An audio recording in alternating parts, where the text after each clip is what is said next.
Dan janganlah engkau ikuti langkah-langkah setan, karena sesungguhnya setan itu musuh yang nyata bagi kalian. Dan ternyata Bunda, saat saya ceramah seperti ini di sini, masih banyak juga setan yang berkeliaran. Ada setan di sini? Ada. Setannya bukan pocong, bukan uka-uka, tapi apa setan yang ada di tengah-tengah kita bentuknya handphone. Orang sudah ceramah masih. Setan itu mengalihkan perhatian. Simpan HP-nya, Bu, simpan dulu HP-nya. Ibu-ibu yang pegang handphone selama saya ceramah, saya doakan suaminya kawin lagi. Woi, simpan dulu. Tidak usah rekam. Mau direkam Ustaz? Kalau ibu rekam sekarang, gambarnya kabur, suaranya tidak jelas. Tapi kita mau nonton nanti Ustaz di rumah, gampang. Gimana caranya? Ada kamera saya bawa. Tinggal ibu buka YouTube, tulis Nasihat Latif Majelis Ar-Rahmah Jakarta Timur, sudah keluar itu nanti. Sudah itu jangan lupa like and share. Iya, kalau ibu cuma nonton tidak like share, saya tidak dapat apa-apa. Kalau ibu nonton juga iklannya, Ustaz apa ini? Ya, ibu. Halo, simpan HP. Tidak usah selfie. Nanti kita selfie selesai ceramah. Saya layani sampai sore. Di Makassar itu saya lagi ceramah, tiba-tiba ada ibu-ibu di belakang saya. Apa yang saya ceramah di belakang? Ternyata diambil HP-nya. Dia tulis di Facebooknya, latar belakang Nasihat Latif. Kok kira saya background? Coba lihat nanti di selesai ceramah dia kerja kita. Ustaz selfie dulu Ustaz. Buka masker Ustaz. Sudah itu dia bilang, ulang Ustaz, ulang lagi Ustaz, kabur, ulang Ustaz, kabur. Saya bilang, biar kau ulang 10 kali, bukan yang kabur. Simpan HP-nya Bu ya. Bisa Bu? Bisa? Oke, mudah-mudahan yang simpan HP-nya dapat undian umroh. Tiba-tiba itu dapat undian umroh, dapat hadiah haji dari Bunda. Tidak bisa pergi umroh dan haji kalau belum vaksin. Benar, ibu dapat rezeki pergi umroh, dikasih diongkosi, tapi begitu menaik pesawat, mana sertifikat vaksin? Tidak ada. Oh, mohon maaf, pemerintah Saudi tidak mau terima. Ibu ini mau pergi besuh anaknya di Malaysia yang lagi kuliah, dibayarin bisnis kelas, tapi begitu naik pesawat tidak ada sertifikat vaksin, tidak bisa. Maka sebaiknya vaksin, ya. Ada yang bilang vaksin, tidak vaksin pasti mati Ustaz. Kalau begitu makan tidak makan pasti mati, ya. Wa qala idzan bismillahirrahmanirrahim. Innallaha wa malaikatahu yusalluna 'alan ya ayyuhalladzina amanu sallu 'alaihi wa sallimu taslima. Sesungguhnya Allah dan para malaikatnya bersalawat kepada Rasulullah Muhammad SAW. Maka wahai orang-orang yang beriman, bersalawatlah kalian kepada Rasulullah dengan sebaik-baik salawat. Suatu kali Nabi lagi duduk-duduk dengan malaikat Jibril. Tiba-tiba Nabi melihat ada malaikat 1 juta jari-jarinya. Ibu-ibu berapa jari-jarinya Bu? Berapa? Cacat dong, kan ada kaki 20. Ini malaikat 1 juta jari-jarinya. Nabi kagum dan bertanya, wahai Jibril, malaikat apa itu? Banyak betul jari-jarinya. Jibril menjawab, itu malaikat yang Allah tugaskan mencatat air hujan. Ada yang bisa mencatat air hujan? Ada? Ibu simpan handphonenya, simpan sebentar lagi ya. Dengar dulu ceramah. Ini luar biasa. Status juga dia siaran langsung, penontonnya cuma 10. Simpan dulu, kan mau dengar ceramah nih. Ya sudah lah, kita mau mendengar ibu. Lalu malaikat ini bertanya, Nabi bertanya kepada Jibril, wahai Jibril, malaikat apa itu? Jibril menjawab, itu malaikat pencatat air ketika hujan. Ada yang bisa catat air hujan Ibu? Ada? Kenapa? Banyak, biar banyak kalau jantungnya satu-satu bisa dicatat. Ini banyak, laju, jantungnya bareng-bareng. Mana bisa dicatat? Lalu kami bertanya kepada Jibril. Saya mau tanya, malaikat mencatat air hujan. Nabi datang bertanya ke malaikat yang mencatat hujan. Wahai malaikat, apa kau mampu mencatat air ketika hujan? Ya, ku catat yang jatuh di darat, ku catat yang jatuh di laut, ku catat yang jatuh di gunung. Semua aku catat, tak satu pun yang tidak aku catat. Lalu malaikat itu berkata, ya Muhammad, ada satu yang tidak mampu aku catat. Apa gerakan? Ketika umatmu berkumpul di Gor Jakarta Timur, lalu mereka bersalawat bareng-bareng kepadamu, aku tidak bisa mencatat betapa banyak pahala yang Allah turunkan di tempat. Ibu-ibu kalau tidak bisa memperbanyak amal dengan tahajud, ada yang tahajud tadi malam? Paling 1-2 orang. Tidak bisa memperbanyak amal bangun masjid, ada bangun masjid? Tidak bisa memperbanyak amal tiap tahun umroh. Maka begitu berkumpul seperti ini, berbanyak amal dengan bersalawat kepada Rasulullah Muhammad sallallahu alaihi wasallam.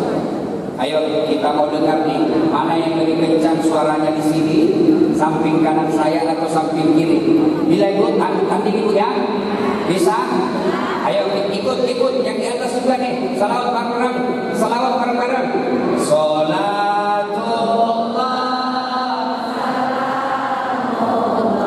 Sini dia.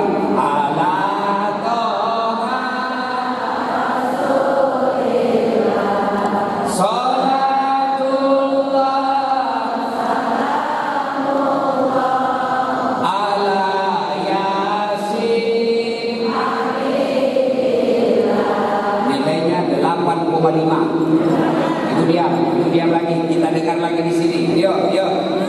Loh, masih sibuk juga dengan rekamannya ini ya. Bu, sebentar rekamannya Bu. Kenapa saya larang secara langsung? Satu, kenapa saya larang secara langsung? Bu, ini acara untuk kita. Kalau saya dapat tiba-tiba ada yang gak enak didengar non-muslim, pasti lagi saya dibully. Sekarang ini banyak buser yang berusaha mencari salah ucapnya para ustaz. Yang namanya kita tidak tahu, pasti ada salah-salah ucap sedikit. Pejabat aja tinggal baca yang masih salah-salah. Iya. Maka kita tolong gak usah dulu secara langsung. Saya kasih contoh. Guru kita Abdul Somad secara langsung ditanya, apa hukumnya mencatur? Beliau jawab, haram apabila asal berkomandan kalian masih mencatur. Tapi dipotong itu asal. Akhirnya yang beredar di permukaan haram, marah semua mencatur. Padahal itu diedit. Saya juga ditanya, bagaimana hukumnya mencatur? Haram. Haram Ustaz, haram. Kenapa? Karena aku bunuh Perdana Menteri sama raja. Haram lah. Ibu diam ya. Ya, kita dengar ini. Ini tadi nilainya Bu 8,5. Ayo ibu kencang Bu. Salatullah. Di atas.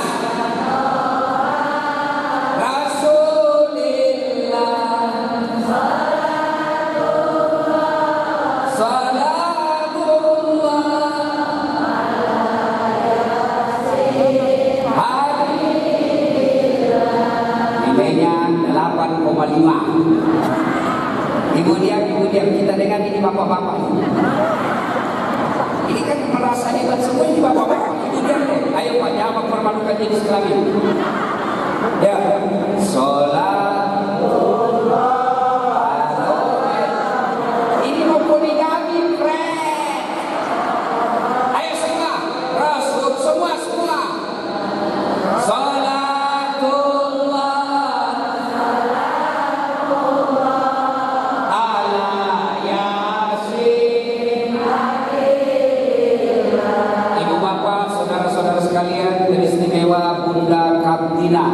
Beserta keluarga dan para pejabat sipil militer yang hadir di tempat ini, mohon maaf tidak bisa menyebut, saya takut salah menyebut nama dan pangkat. Hari ini kita peringati Isra dan Mi'raj. Dalam Islam ada 2 tahun yang aneh-aneh namanya. Satu, Maulid. Tahun apa Maulid itu? Tahun apa? Tahun lahirnya Nabi disebut tahun gajah. Isra Mi'raj waktu itu disebut tahun duka cita. Kenapa tahun duka cita? Ada dua orang yang meninggal pada saat itu, pada tahun yang sama, yang paling dicintai dan mencintai Nabi. Satu, kakek beliau Abdul Muttalib. Yang kedua, istri beliau Siti Khadijah. Wafat pada tahun yang sama. Sehingga Nabi berduka, bersedih. Begitu sedihnya Nabi ditinggal istri, sampai Nabi pernah bersabda, dengar ini ibu-ibu, barang siapa seorang istri meninggal dunia, lalu suaminya berduka terus mengenang kebaikannya, maka itu ciri-ciri istri penghuni surga. Dengar ini ibu-ibu ini, besok-besok ibu meninggal, suami bersedih, kenapa keserbu istri saya cepat sekali meninggal? Meskipun dia gendut tapi aku sayang ya Allah, meskipun dia panas tapi aku sayang ya Allah, rasa-rasanya hilang separuh jiwaku. Itu ciri-ciri penghuni surga. Tapi kalau sebaliknya, ibu meninggal, tiba-tiba suami masuk kamar berteriak merdeka. Itu ciri-ciri penghuni neraka.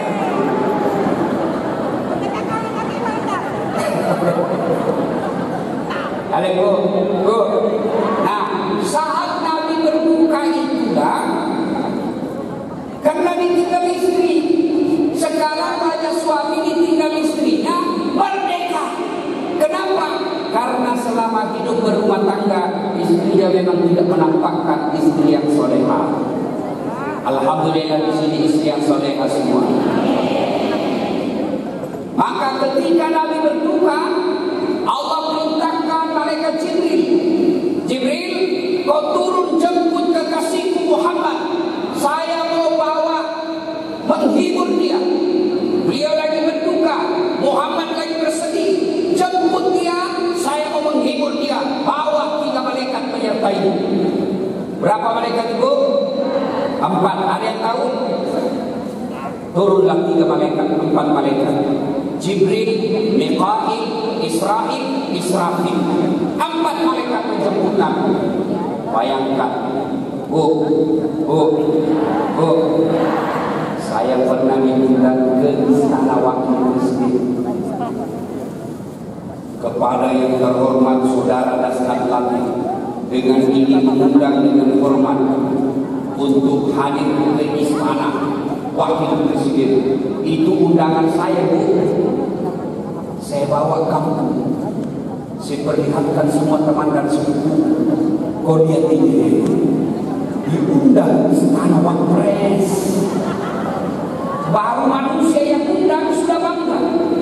Baru manusia yang mengundang sudah bangga. Gimana kalau Allah yang mengundang? Jibril, jemput kekasihku Muhammad, saya mau bawa. Saya mau hibur. Kemana? Ancol. Nah, kemana? Taman Mini. Nah, kemana? Bandung. Tidak.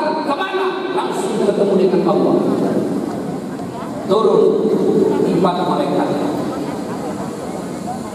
Maka ketemulah Rasulullah Sallallahu Alaihi Wasallam yang pada saat itu beliau lagi baring-baring dan dijemput. Lalu Jibril berkata, Muhammad, saya diperintah Allah menjemputmu. Nabi mengatakan, siap melaksanakan tugas. Mulailah Nabi diperjalankan dari Masjidil Haram di Mekah ke Masjidil Aqsa di Palestina. Ada yang bertanya, Ustaz, Nabi kan mau naik ke langit, mau ketemu dengan Allah, kenapa mesti lagi ke Palestina? Kan boleh dari Mekah langsung naik ke atas langit. Ngapain lagi ke Palestina? Orang dari di dunia ini dari mana saja boleh langsung ke atas langit. Untuk apa ke Palestina? Memperpanjang perjalanan.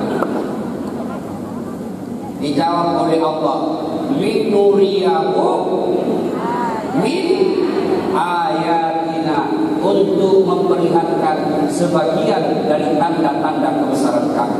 Apa saja yang diperlihatkan Allah sepanjang jalan? Saya akan coba-coba pilih yang berkaitan dengan perempuan.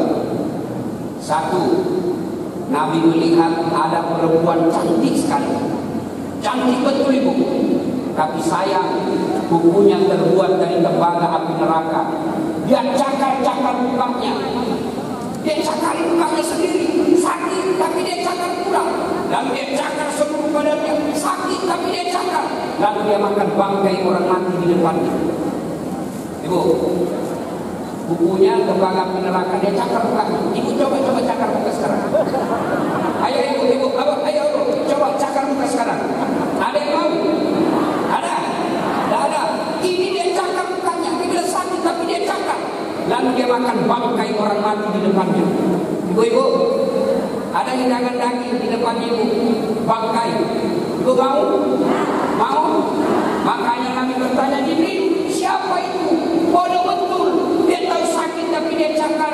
Dia tahu bangkai tapi dia lakukan. Dia makan pula. Siapa itu Jibril? Jibril menjawab, inilah umatmu yang suka menggosip, yang suka menghibah, yang suka menceritakan kejelekan orang lain. Nah ini biasanya kita majelis begini kan, datang teman lihat itu, mulai dari dia masuk, dia akan ceritakan itu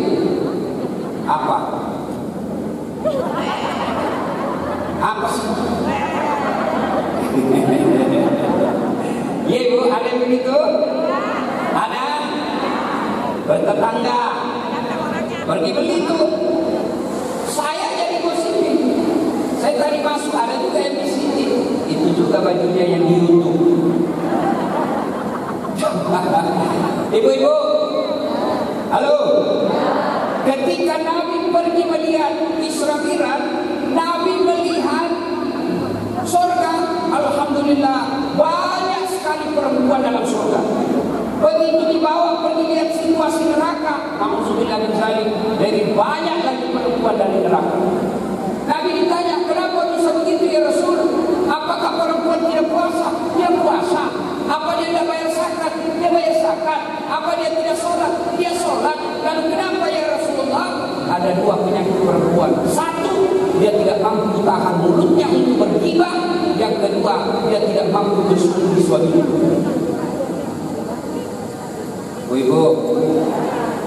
Ibu mau tidak gampang masuk surga?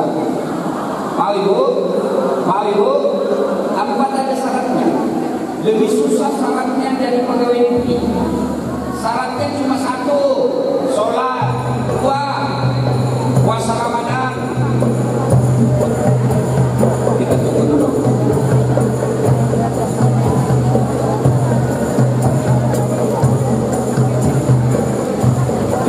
Yang atur sound system, jangan terlalu tinggi bassnya. Halo. Ya, bass, turunin bassnya deh. Gak usah pakai echo. Ya, oke. Cek. Assalamualaikum Ustaz. Ya, monggo Pak Ustaz. Ibu itu paling gampang masuk surga. Empat ada syaratnya. Ibu-ibu catat nih. Ibu mau masuk surga? Empat ada syaratnya bu. Bahkan surga yang rindu sama ibu. Satu, sholat. Saya yakin ibu itu semua sholat. Dua, berpuasa Ramadan. Jangankan Ramadan, Senin Kamis saja ibu lakoni. Yang ketiga, dia jaga harga diri dan suaminya. Jadi kalau dah punya suami, tinggal 3. Yang keempat, halo ibu, yang keempat kata Nabi, dia patuhi perintah suaminya. Coba 4 aja. Cuma kata Nabi, perempuan gampang terpelincir masuk ke dalam neraka. Gara-gara apa? Karena dia tidak mampu menjaga lisannya. Sekarang orang gosip paling gampang. Kalau dulu orang gosip harus ketemu muka. Iya toh ibu. Kalau ibu mau gosip dulu, kan ke tetangga dulu ibu. Assalamualaikum, waalaikumsalam. Ibu lihat tidak sinetron tadi malam rahasia Nabi? Iya, jelek betul sifatnya suaminya. Lama-lama dia bilang seperti suaminya tetangga. Nah, coba. Iya dulu kan. Dulu harus ketemu ibu. Sekarang gosip, satu di Jakarta Selatan, satu di Makassar, satu di Bogor, satu di Bandung, satu di Arab Saudi pergi umroh. Di mana dia gosip? Di grup WhatsApp dia gosip, dan semua dia mengurusi. Ibu-ibu, halo ibu, kalau mau masuk surga dengan gampang kata Nabi, tinggalkan ghibah, tinggalkan cerita kejelekan orang. Biasanya kan kita di grup begitu, mulai tiba-tiba kita enak saja menyebar. Ya mungkin semua. Ada yang bilang kadang-kadang begini, Ustaz, apa yang sampaikan ini benar, Ustaz, apa yang saya ceritakan ini betul, ada faktanya. Itu disebut ghibah. Kalau salah namanya fitnah. Dan ingat, dosa fitnah, dosa ghibah di medsos jauh lebih bahaya daripada itu tetangga. Kalau ibu gosip di tetangga, selesai lebaran datang ke tetangga, syaratnya harus minta maaf ibu sebut apa yang ibu ceritakan. Tidak cukup hanya ibu bilang, maafkan saya lahir dan batin ya ibu ya, ujung rambut sampai ujung kepala. Tidak cukup begitu. Harus sebut, Bu, maafkan saya Bu, kenapa? Pernah dulu di kompleks beredar suaminya ibu selingkuh. Ya saya yang sebarkan itu Bu. Jangan ketawa, saya serius ini. Makanya berhenti gosip, berhenti ghibah. Ibu-ibu saya tanya, ada tak yang senang suaminya selingkuh? Ada tak yang senang anaknya narkoba? Ada tak senang bertuanya tukang gosip? Tidak ada. Dan untuk apa itu cerita kekurangannya orang yang suaminya selingkuh, anaknya narkoba, bertuanya tukang gosip? Untuk apa itu cerita? Dan tidak ada orang senang. Makanya ketika datang tetangga, ketika di grup sudah beredar gosip, maka majelis taklim yang baik dia langsung, Assalamualaikum Bu, hati-hati dong, jangan grup ini menjadi kita sama-sama masuk neraka. Apa itu ya? Lebih baik tinggalkan. Ada tetangga datang ke rumah, na'udzubillah min dzalik. Lebih baik diucapkan na'udzubillah min dzalik. Kita berlindung kepada Allah dari keburukan seperti itu, karena belum tentu suami kita lebih baik dari dia. Itu yang baik. Heran kita melihat majelis taklimnya sudah 4 tahun, baju seragamnya sudah 4, tiap bulan 2 kali dengar ceramah, baca Yasin tiap malam Jumat, tapi gosipnya tidak pernah berhenti. Maka Allah jelaskan dalam Al-Quran, ayuhibbu ahadukum, sukakah kamu memakan bangkai sesama manusia? Maka sebaiknya ibu-ibu yang saya cintai, yang saya muliakan, hentikan berghibah. Tidak ada enaknya, habis amal itu. Heran kan kita majelis taklim, cantik seragam kita, tapi keburukan mulut kita tetap dipelihara. Untuk apa bermajelis taklim? Tujuan majelis taklim memperbaiki akhlak. Biar ibu hitam jidatnya sholat, Senin Kamis ibu tahajud, Senin Kamis ibu puasa, tiap malam ibu tahajud, tadarus 1 hari 1 juz. Tapi tidak ada tetanggamu yang senang karena kamu tukang gosip, kamu orang bangkrut yang terbelah. Capek itu ngaji kalau cuma tukang gosip. Maka hilangkan itu. Mulai dari mana? Mulai dari grup. Begitu ada yang di grup menggosip, langsung ibu, astagfirullah, na'udzubillah min dzalik. Kita lindungi diri kita masing-masing dari keburukan seperti itu. Berhenti. 1. Maka berhentilah kita gosip. Hikmah pertama, Israfillah. Dan gosip sekarang dekat-dekat pilpres, dekat pilwali, dekat pilkada, dekat pilcaleg, orang banyak menyebarkan gosip. Iya kan Bu? Menyerang lawan politik, menyerang orang-orang yang tidak kita senangi. Masih ingat kemarin pilpres, cebong kampret, sampai sekarang belum damai, sampai sekarang masih menyerang. Padahal kita sudah mau pilpres lagi. Jangan mau dibodoh-bodohi politik. Jangan mau diperalat ibu. Ibu orang Islam, ibu majelis taklim terbanyak jumlahnya di Indonesia perempuan. Maka perempuan harus pandai dan dibawa begini. Ada memang itu orang rasa-rasanya bernegara yang kayaknya mau mati. Semua yang di-share berita-berita tidak baik, semua yang di-share berita-berita fitnah, habis amal. Satu, apalagi yang dilihat oleh Nabi Isra Mi'raj. Ada lagi Nabi melihat seorang manusia yang disodorkan ada daging yang sudah dimasak, harum, wangi, sementara di sampingnya ada lagi yang dihidangkan, bangkai, bau, berulat, disuruh pilih. Kau pilih ini. Mana ibu-ibu pilih mana kira-kira? Ibu pilih mana? Ada daging yang matang, dimasak dengan baik, harum, wangi, sampingnya bangkai, berulat. Ibu pilih mana? Tapi apa yang dipilih yang dilihat oleh Nabi? Dia memilih dari bangkai yang bau berulat yang dia makan. Nabi bertanya, Jibril, siapa itu? Beleng-beleng sekali. Dikasih yang bagus, dia santap yang jelek. Siapa dia? Jibril. Jibril menjawab, itulah umatmu yang punya pasangan halal, tapi dia lebih senang berselingkuh. Ini saya diprotes ibu-ibu. Ustaz, lebih banyak itu laki-laki selingkuh daripada perempuan. Sama jumlahnya. Kok bisa Ustaz? Iya, kenapa? Tidak mungkin laki-laki selingkuh dengan laki-laki. Iya ibu? Iya ibu? Jadi jangan selalu salahkan bahwa laki-laki selingkuh, perempuan juga selingkuh.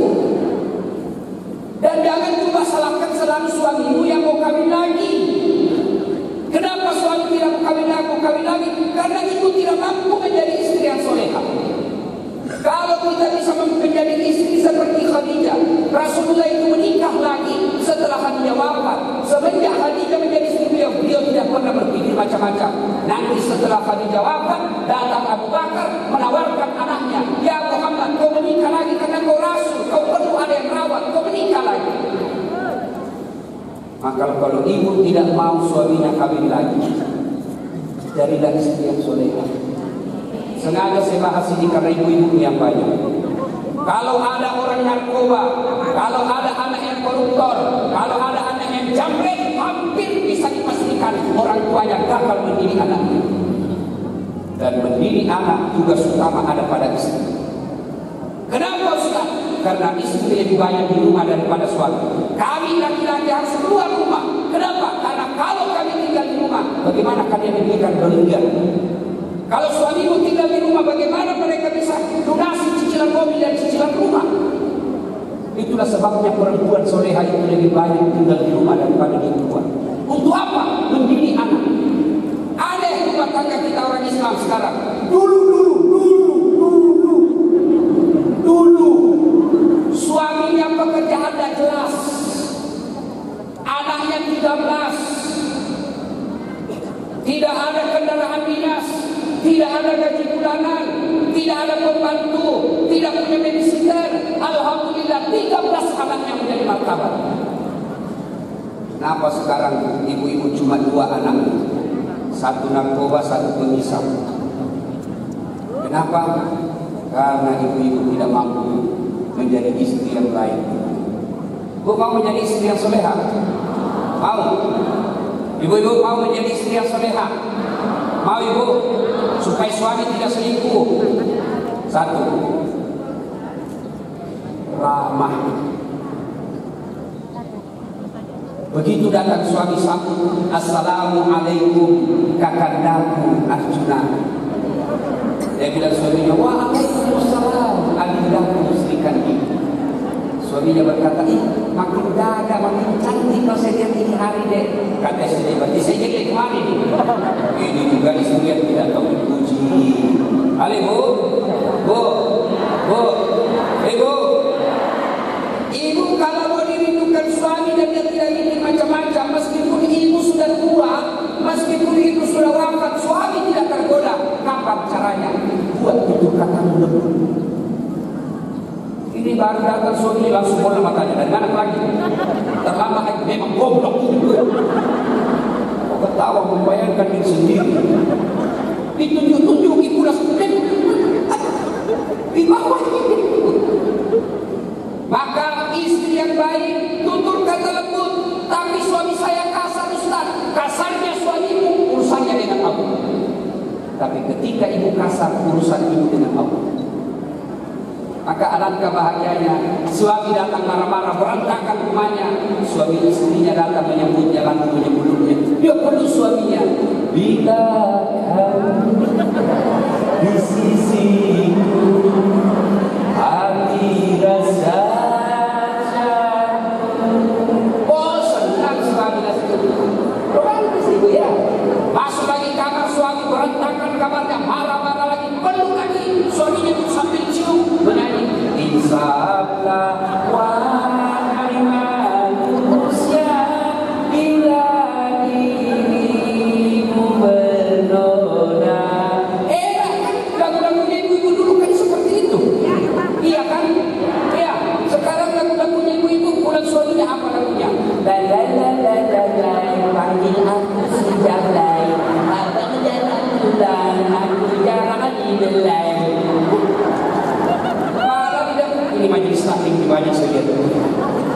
Bajunya pakai di depan tadi, pakai jilbab, tapi di depan laki-laki dia senang. Satu,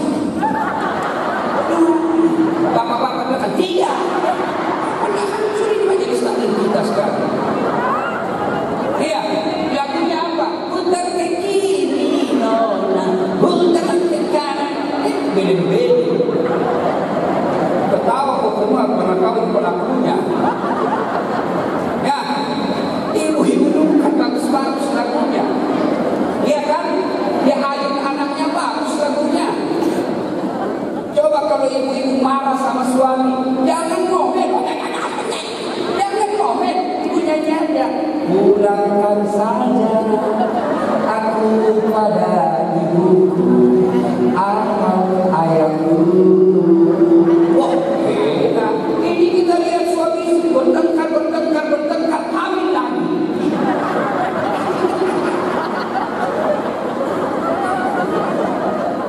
Salatullah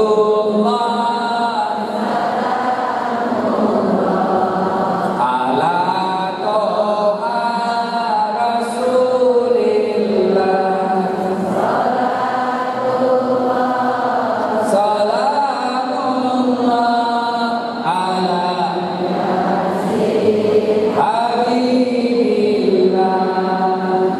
Satu, ramah.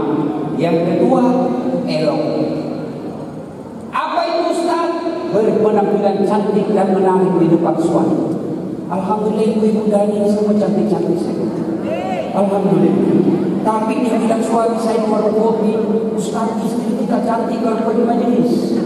Giliran mau tidur sama kita Ustaz, la haula wala quwwata illa billah. Dah sampai 3 hari dipakai Ustaz menjadi cuci. Bolong-bolong pula Ustaz. Dah sudah tinggi. Kita baru pulang kantor, bedaknya yang ada itu bedak dari beras, dikasih timun. Nonton di atas kakinya, diangkat pendek semua. Bagaimana suamimu tidak sakaratul maut? Maka majelis taklim yang baik, penampilan terbaiknya adalah ketika suaminya ada di rumah. Tidak pula suaminya dengan suaminya itu. Kelihatan semua tadi PH itu. Jadi tetangga apa di sini? Jangan lihat PH-nya, yang penting rasanya bu. Ayo bu, begitu mau pulang suami besok, ibu tahu jam 4 dia sudah sampai rumah, setengah 4 ibu datang. Jangan juga berlebihan, yang proporsional. Jangan mentah-mentah sudah dengar begini, langsung kucing 3 rambutnya. Ada satu di depan, dia pakai utensi, pakai sepatu pastor, dan suami astagfirullah kesurupan. Ibu, mulai malam ini kalau ibu mau tidur, penampilan terbaik. Tahu dah apa doanya malaikat Jibril ketika malam hari melihat rumah tangga yang bahagia? Kalau ada ibu istri yang berdandan dulu, dia rapikan rambutnya, dia basuhkan pakaiannya, dia pakai parfumnya, lalu dia tidur bersama suaminya, maka malaikat berdoa, ya Allah, rahmati wanita ini sampai pagi hari, sayangi wanita ini sampai pagi, karena dia dandan untuk menyenangkan hati suaminya. Coba mulai amalkan. Sebentar malam ibu pakai baju renang. Bu ya, woi, ini mau pergi pengantin cantiknya luar biasa. Ya, 3, istri yang soleha, ramah, elok, nikmat. Artinya apa Ustaz? Dia pandai memasak masakan kesenangan suaminya. Oh sekarang ibu-ibu pandai bu, bang, mau makan apa malam ini bang? Oh senang kita ini suami bang, istri saya masak spesial ini. Ternyata apa? GoFood. Dimaksud jelas. Ya bu, ada yang tanya Ustaz, dosa enggak kalau kita GoFood? Pesan para lain, dosa enggak? Selama suamimu ikhlas tidak berdosa. Tapi apa pahala yang ibu akan jadikan itu paspornya masuk surga? Orang masuk surga, dengar baik-baik. Orang masuk surga bukan karena tidak punya dosa. Kalau orang masuk surga karena tidak punya dosa, maka tidak ada isinya surga kecuali Muhammad SAW. Lalu kenapa orang masuk surga? Karena ketika ditimbang kebaikannya, ditimbang kejelekannya, ternyata timbang lebih banyak kebaikannya daripada keburukannya, meskipun selisih 0,1%. Maka ibu, orang kaya memperbanyak amal bangun masjid. Ibu kantina memperbanyak amal bagi-bagi anak yatim piatu. Bunda memperbanyak amal mengumrahkan orang. Tapi kita yang tidak punya duit, mau umrah tidak bisa, mau bangun masjid tidak cukup, mau sedekah kita juga butuh. Lalu bagaimana cara memperbanyak amal? Maka perbanyak amal dengan cara apa? Urus dan jadilah istri yang baik di rumah. Gimana caranya? Dia masak. Saya heran lihat ibu-ibu sekarang. Ibu-ibu dulu mau bikin kopi, bapak saya misalnya petani, itu sebelum ke sawah 6:30 sudah siap kopi di tempat mejanya. Coba lihat ibu-ibu sekarang. Tidak ada lagi yang bikinkan kopi suaminya. Mana buktinya? Coba kalau pagi hari penuh warung kopi, ada bapak-bapak semua di dalam. Padahal membuat kopi orang-orang dulu, ibu-ibu dulu masih ingat bagaimana repotnya ibu-ibu dulu bikin kopi. Dia beli dulu kopi di pasar. Sudah jadi kopinya? Belum, karena dia beli kopi biji-biji. Balik ke rumahnya sudah jadi kopinya? Belum, dia jemur dulu. Lalu direndam air jemur lagi. Sudah jadi kopinya? Belum, dia goreng. Jangan bayangkan gorengnya pakai kompor gas, pakai kayu. Maka tidak ada ibu-ibu glowing. Dulu tidak ada. Sekarang banyak candu narkoba. Candunya apa? Candu keperawatan. Pengobatan wajah boleh, tapi perawatan itu disebut candu. Namanya perawatan, datang lagi bulan ini, datang lagi bulan depan, datang lagi bulan depan. Akhirnya apa? Hanya untuk sabunnya 3 jenis. Sabun wajah, sabun titik, beli-beli. Coba, ibu-ibu dulu tidak ada perawatan, tapi suaminya tidak tergoda. Kenapa? Karena yang cantik bukan wajahnya, tapi akhlaknya. Masa? Lagi masa nih, nangis anaknya. Ini lagi. Coba, siang anaknya, malam bapaknya lagi. Menderita betul ibu-ibu dulu. Sudah digoreng, sudah jadi kopinya? Belum. Dia tunggu. Maka jangan pernah dia ibu dulu yang harus tangan. Tidak ada. Bu tahu enggak? Bu, ada satu sahabat Nabi yang pernah dicium tangannya oleh Nabi. Dicium tangannya oleh Nabi. Siapa? Satu di antara yang Mu'adz bin Jabal. Kenapa? Karena dia kerjanya mengurusi, mencari nafkah, mengurus rumah tangga. Kasar tangannya. Maka Nabi bersabda, inilah tanganmu yang mengharapkan kamu nanti disentuh api neraka. Jadi kalau ibu hancur tangan gara-gara memasak, gara-gara ngurus anak, gara-gara ngurus rumah tangga, tangan yang kasar itu menghalangi ibu disentuh api neraka. Ibu-ibu sekarang lebih sayang pelihara kuku.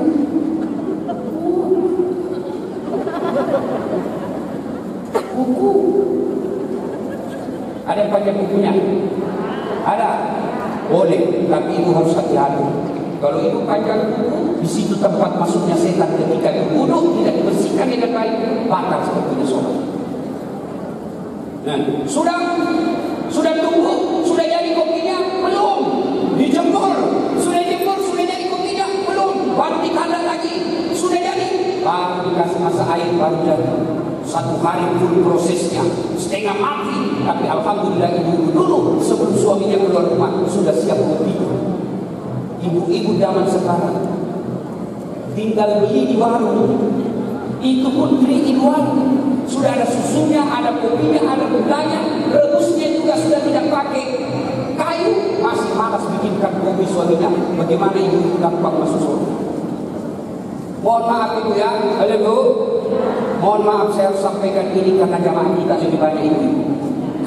Supaya apa? Ibu pulang pengajian ada oleh-oleh untuk diamalkan. Tidak ada gunanya kita datang pengajian kalau ibu hanya datang kejar-kejar kardus. Ibu-ibu Columbus. Tahu ibu-ibu Columbus? Tahu ibu? Kelompok ibu-ibu pembungkus. Nah, banyak kejadian tapi waktu terbatas. Apa intisari daripada Isra Mi'raj? Nabi, assalamualaikum Ustaz. Nabi menerima perintah sholat. Artinya apa? Ketika Rasulullah Sallallahu Alaihi Wasallam berduka, ketika Rasulullah punya masalah besar, apa yang Allah berikan hadiah? Salatullah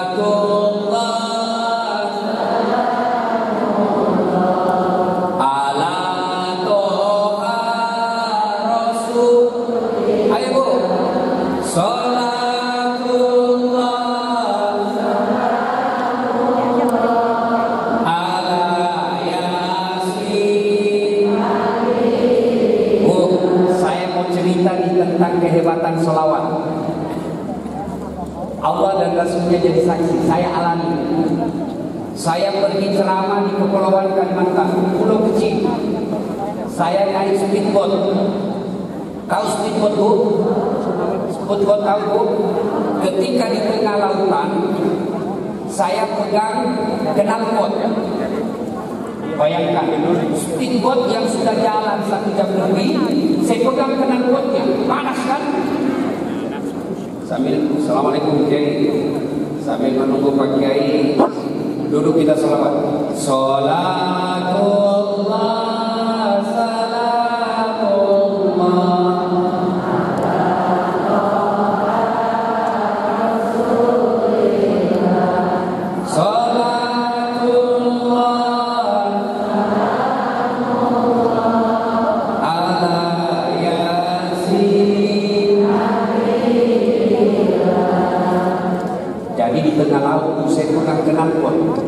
Knalpotnya itu speedboat, bau hangus langsung telapak tangan saya, panas. Logikanya pasti hangus, melembus saya punya tangan. Saya ingat kekuatan selawat.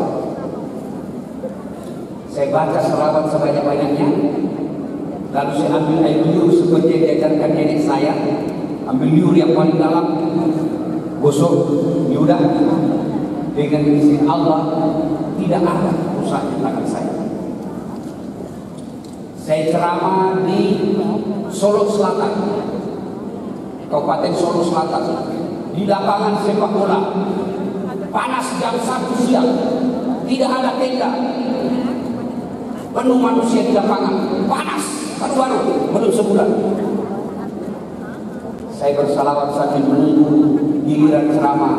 Saya dengar Pak Bupati sambutan, Ketua Panitia sambutan. Saya salawat sebanyak-banyaknya minta pertolongan Allah. Dengan khasiat salawat, ya Allah redupkan matahari ini, buat mendung daerah ini. Dengan izin Allah, redup matahari, mendung di situ. Selesai ceramah, baru muncul kembali. Saya khutbah Idul Adha di Kabupaten Ningrat, Sulawesi Selatan. Begitu selesai sholat subuh, hujan keras. Bupati tidak bisa lagi kita sholat di lapangan. Hujan keras Ustaz. Saya bilang jangan putus asa, berikan saya waktu sejenak. Saya naik ke atas kendaraan, lalu saya keliling lapangan itu bersalawat kepada Nabi sambil mohon pertolongan Allah. Dengan izin Allah berhenti hujan. Ibu, kalau ibu ada masalah minta pertolongan Allah supaya cepat dikabulkan doamu, selawat kepada Nabi. Maka itu tradisi kita orang-orang tua dulu. Kalau kau mau beli mobil tidak bisa, lihat itu mobil, pegang salawat. Bapak-bapak juga kalau takut sama istri, tidur istri, salawat dia.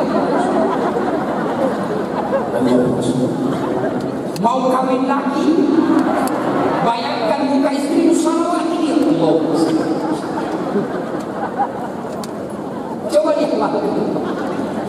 Maka ketika dulu seperti ini diajak bersalawat, jangan sampai kita rasa malas bersalawat. Ya, nah, kita lanjut. Nabi berduka, ditinggal istri. Nabi pada saat itu lagi sedih. Allah kasih perintah dan sekaligus hadiah. Apa hadiahnya? Bukan haji. Apa hadiahnya? Bukan puasa. Apa hadiahnya? Sholat. Ini pelajaran dari Allah. Saat ada masalahmu, bukan tina, ibu-ibu majelis taklim, ada masalahmu, yuk sholat. Ibu-ibu, ada nggak manusia tidak ada masalahnya? Ada. Ini semua kita bukan masalah. Saya kasih contoh. Istri cantik.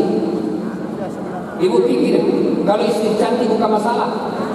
Istri cantik digoda orang, apalagi kalau suaminya jelek, jadi masalah lagi. Berarti bagus kalau jelek istri ustaz. Istri jelek dihina orang. Kita lagi mau jalan sama dia, di pengantin duluan aja, nanti kita ketemu di gedung. Sampai di gedung mana kau pak? Nggak jadi saya kesini deh.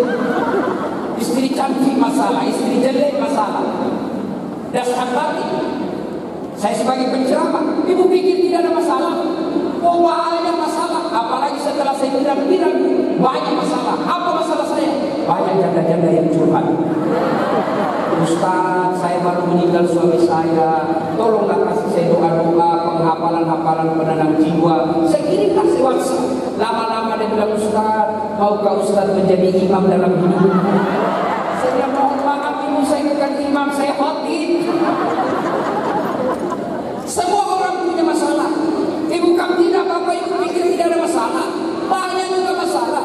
Pak Anies Baswedan kira-kira bapak bukan masalah. Banyak masalah. Jokowi banyak masalah. Semua kita punya masalah. Maka Allah sampaikan, Dasrat, kalau ada masalahmu, kau jadi wali kota dulu tidak. Ada masalahmu kau jadi dokter dulu tidak. Ada masalahmu kau jadi kaya dulu tidak. Ada masalahmu kata Allah, Ista'inu bis-sabri wassalam. Sabar, perbaiki sholatmu, saya selesaikan masalah. Ustaz, kenapa penyakitku sudah sembuh-sembuh? Saya sudah dari dokter ke sana kemari dan sembuh-sembuh. Memang bukan dokter yang sembuhkan penyakit. Siapa yang sembuhkan penyakit? Allah. Gimana supaya Allah menolong? Sholat. Boleh bu? Ibu tidak puasa tetap Islam. Ibu-ibu tidak haji tetap Islam. Bunda bayar zakat tetap Islam. Ketika tidak sholat, Nabi jelaskan batas antara kekafiran dan keislamanmu adalah sholat. Ketika kau tidak sholat, kau kafir di hadapan Allah. Kenapa sholat penting? Karena sholat adalah puncak penghambaan kepada Allah. Artinya apa? Ketika puasa masih boleh ada kegiatan lain. Ketika haji masih boleh ada kegiatan lain. Ketika bayar zakat masih boleh kegiatan lain. Sholat tidak boleh ada kegiatan kecuali menghambakan diri kepada Allah. Ibu di haji, tawaf boleh sambil menyanyi labbaik Allahumma labbaik labbaik la syarika lak labbaik, boleh tetap sah. Ayo, ibu puasa sambil nunggu buka puasa, ibu nyanyi boleh. Tumbuh hati ada 5 perkaranya, boleh itu sah puasanya. Ibu bayar zakat sambil nyanyi boleh. Ibu bayar zakat sambil dagang, berapa kali itu sih? Boleh. 50.000 di zakat boleh. Tapi ketika sholat tidak boleh sambil dagang. Ketika Ketika sholat tidak boleh kau sambil nyanyi. Allahu Akbar, begadang jangan begadang patah.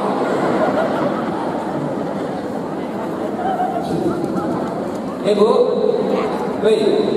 apa alasan itu tidak mau sholat? Satu, biasanya perempuan yang sholat gara-gara apa? Make up, jilbab. Saya ini keliling-keliling selama Malaysia, ibu-ibu sana jilbabnya segitiga kayak penyidik selesai. Saudi satu lubang saja masuk selesai. Indonesia jilbabnya jilbab sakartil maut. Ada kainnya begitu 1 meter. Yang putar-putar itu kayak kain, dia ikat leher. Sudah setengah mati goyang itu. Dia kasih lagi 3 lapis, ada biru, ada coklat, ada krem, dia kasih minum. Pakai baju seperti rohnya seperti pergi pengantin, dia bilang suaminya buru-buru, dia bilang buru-buru ketawa karena kau semua jadi korban. Anis ini dikasih tipis, ada lagi presiden yang begini sih. Begitu tiba waktu sholat suaminya, kau pergi sholat bu, saya jualkan kau sawah supaya kau haji. Ini kau belum sholat bu, sudah bahasa. Apa kata istri dia? Kau dan dia konde 2 jam dipakai, keren. Apalagi yang membuat ibu-ibu banyak tidak sholat selesai haid, gratis dia 5 hari, dia tambah bonus semua. Kata suaminya, kenapa kau belum sholat? Biasanya cuma 5 hari, ini sudah 7 hari kau belum sholat. Kopi sholat. Apa kata ibu? Belum bersih. Masih ada yang sedikit-sedikit. Dia bilang suaminya, kau bohong? Apa bohong? Saya kasih dia bohong. Ini semua. Bu, saya ini banyak kenal pejabat dan rata-rata punya ajudan. Wali kota punya ajudan, gubernur punya ajudan, kapolres punya ajudan, presiden apalagi. Dan itu biasa pejabat kalau dipanggil ajudannya, ajudan, itu ajudan biar lagi tidur langsung lompat. Siapa? Itu ada kaca di mulut. Siapa itu Pak? Iya toh? Iya. Ada ini presiden, ada presiden. Bupati ada bidang jabatannya. Begitu takutnya manusia kepada pimpinannya. Tapi kenapa ketika Allah yang manggil? Mana ada sudah dipanggil ajudan? Tunggu dulu Pak. Mana berani? Ajudan. Apa ada sibuk? Oh ada berani dia Pak. Lalu kenapa ketika Allah memanggil kita? Hayya 'alas shalah. Apa jawaban kita? Tunggu. Lagi ada pembeli. Allah ya sudah, kalau gitu kau sudah ada dengan, maka wajar 30 tahun buka toko tidak bisa lepas dari kredit. Kenapa?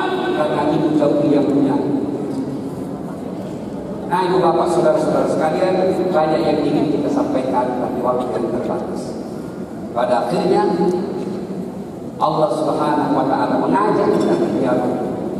Dialognya melalui sholat. Ibu punya masalah, mintalah pertolongan dalam sholat. Ketika ibu punya persoalan ingin diadukan, jangan diadukan di medsos. Mintalah ketika sujud terakhir. Karena Rasulullah menjelaskan, sedekat-dekat aku dengan hambaku, ketika dia sujud, maka banyak-banyak meminta ketika sujud. Ibu bapak saudara-saudara sekalian, kehadiran kita di sini tentu tidak ada faedah apabila ilmu yang kita peroleh tidak kita amalkan dalam kehidupan kita sehari-hari. Mohon maaf jika ada kata dan kalimat yang salah. Selesai acara ini, saya tinggalkan ini. Saya mohon maaf Pak Kiai, Pak Ustaz. Saya tinggalkan lokasi karena saya tunggu acara dan kabut pas pampres. Demikian, lebih dan kurangnya mohon dimaafkan. Astagfirullah khairan. Assalamualaikum warahmatullahi wabarakatuh.